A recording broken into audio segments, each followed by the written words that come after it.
Alright guys, today I want to talk about my SJE093. I don't know why it took me so long to really make this particular video. I've really had this particular watch for the past, I want to say 3-ish years, 2 years now. I think I bought this in 2024, sometime in April or May, thereabouts. And I think this is a really compelling watch. It's a very sexy watch, but for the price point, I think a lot of people have their own reservations. They don't think that they want to pay, I don't know how much it costs, about 3 to 4K SGD. I think it's about 4K SGD when I made this purchase. And I think a lot of people, they didn't really want to pay that much of money for what they think is just another Seiko. And I don't blame them for it, right? It does say Seiko on the dial. It is like it's a skin diver kind of a design, and once again, I don't blame them for thinking that they don't want to pay 3 to 4K, whatever it costs back in the day, for this particular watch. But I myself, I am so glad I picked it up, and yeah, I'm gonna talk about this today. And I think before we get started as well, I did mention to a lot of, to us really, that I will be making a state of the collection video, and I do intend to do that.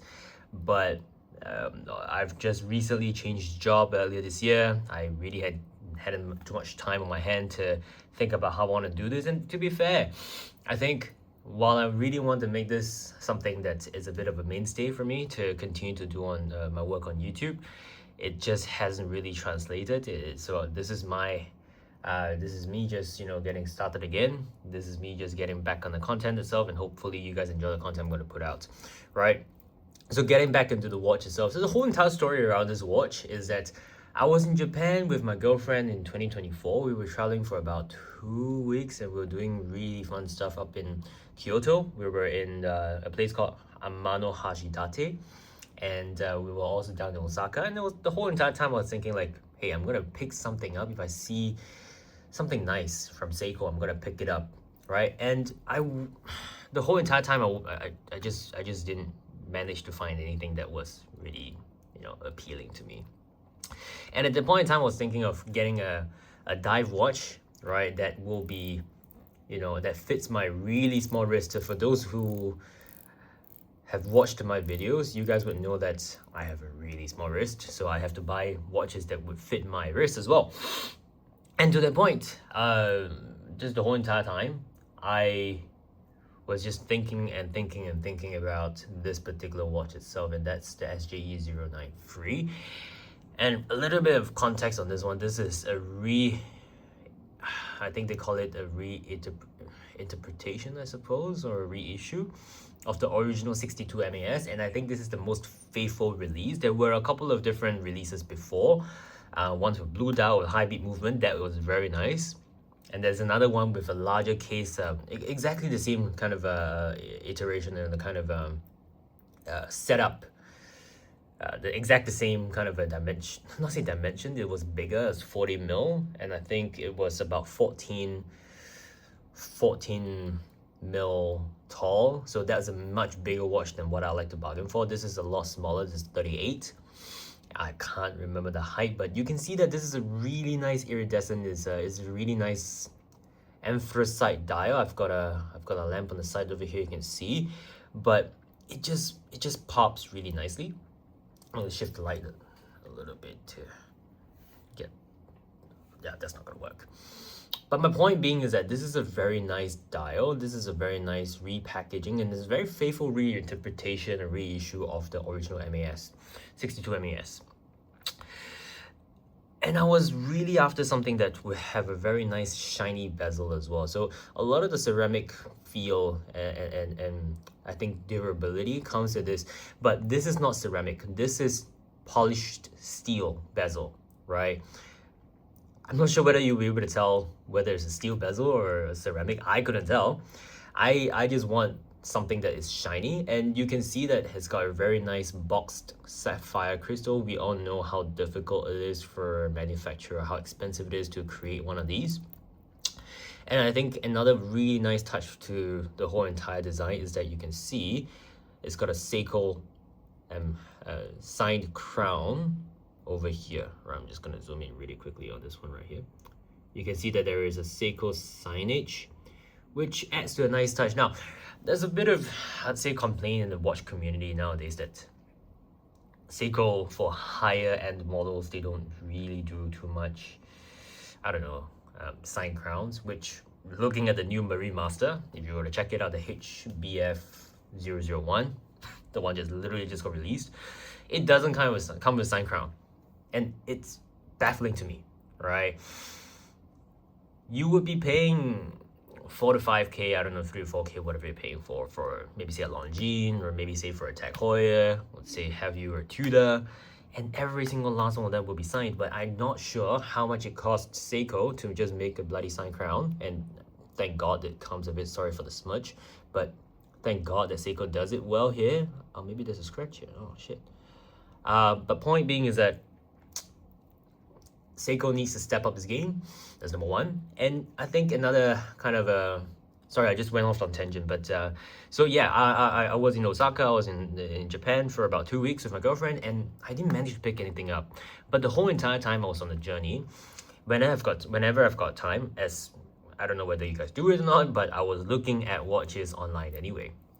So for this particular watch, I saw this on Minute Mon. I think he's got it on a gray rubber strap, and I thought that it's such a really good look, right? And let's be honest, it's also significantly cheaper as compared to if you were to look into a more expensive kind of skin diver that would be in a Glasuta original, what's it called, CQ on 39mm, and that's significantly more expensive. I think that goes for about 16K here in Singapore, which once again, I'm not gonna shell out 16K for a watch at this point in my life.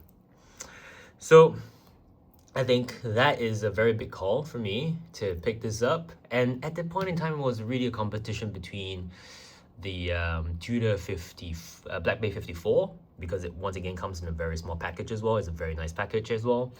But I could see that there will be a lot of people who are rocking Tudors, and this is a limited edition for about 1,200. For those who know me, and my friends know me very well, I am a sucker for a limited edition.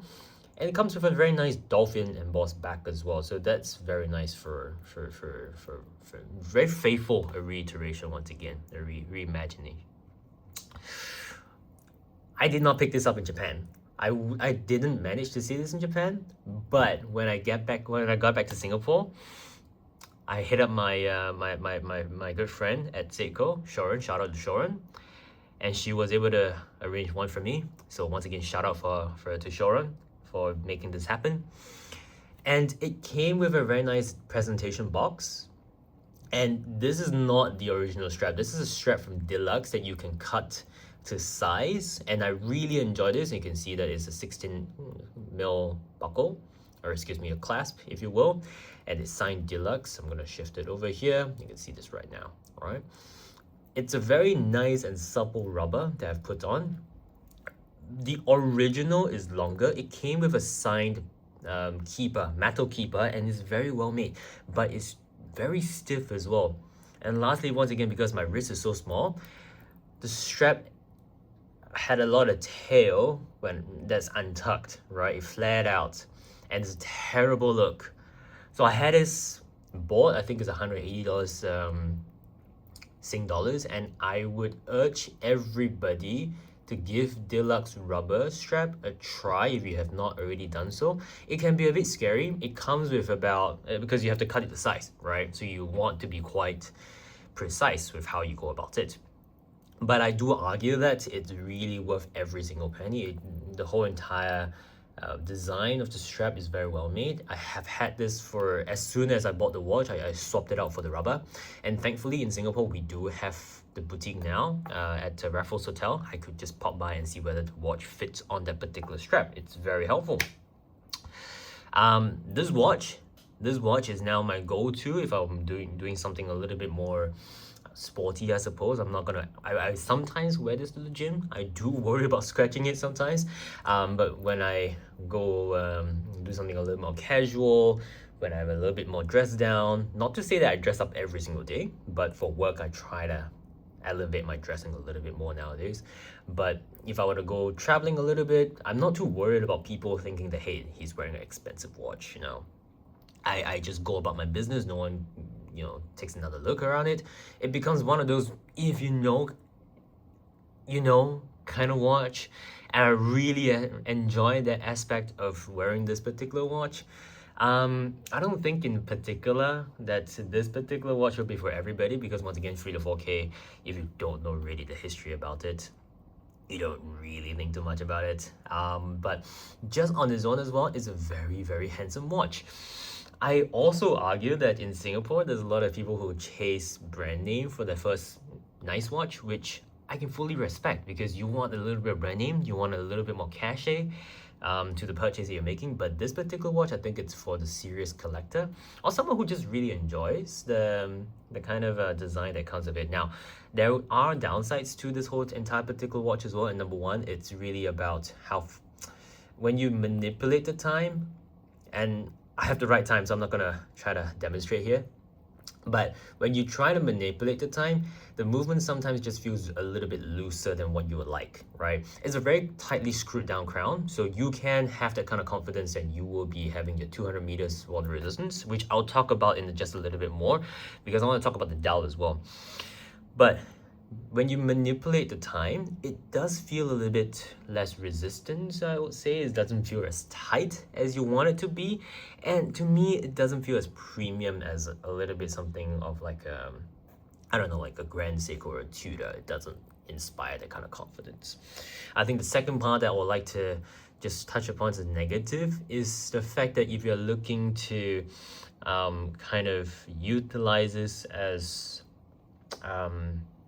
a little bit of a conversation starter, it's just not gonna happen, right? People will look at it, say, hey, that's a Seiko, and that's what you want out of this watch as well. You don't want that much of it, and attention to it, right? I think that's another one. The last one is that it doesn't come with a bracelet, and that's something that has bothered me for a while. I do have the bracelets that I bought from Uncle Seiko. If I were to be right about it, I'm just gonna pop it over. Just give me a second.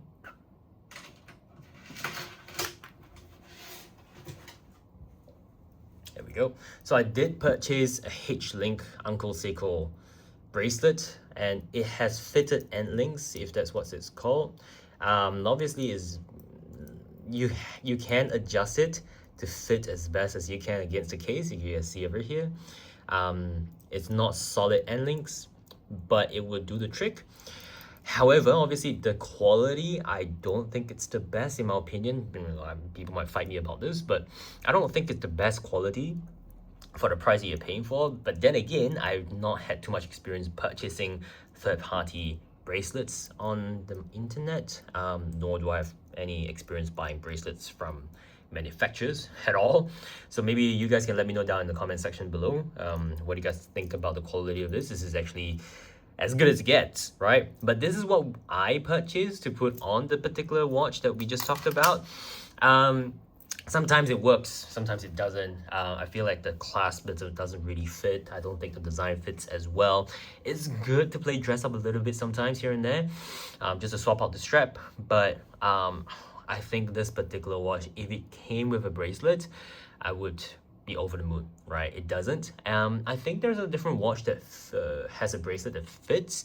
From it was also reissue, but I cannot remember the name of it, or the Seiko and its model numbers just escapes me all the time.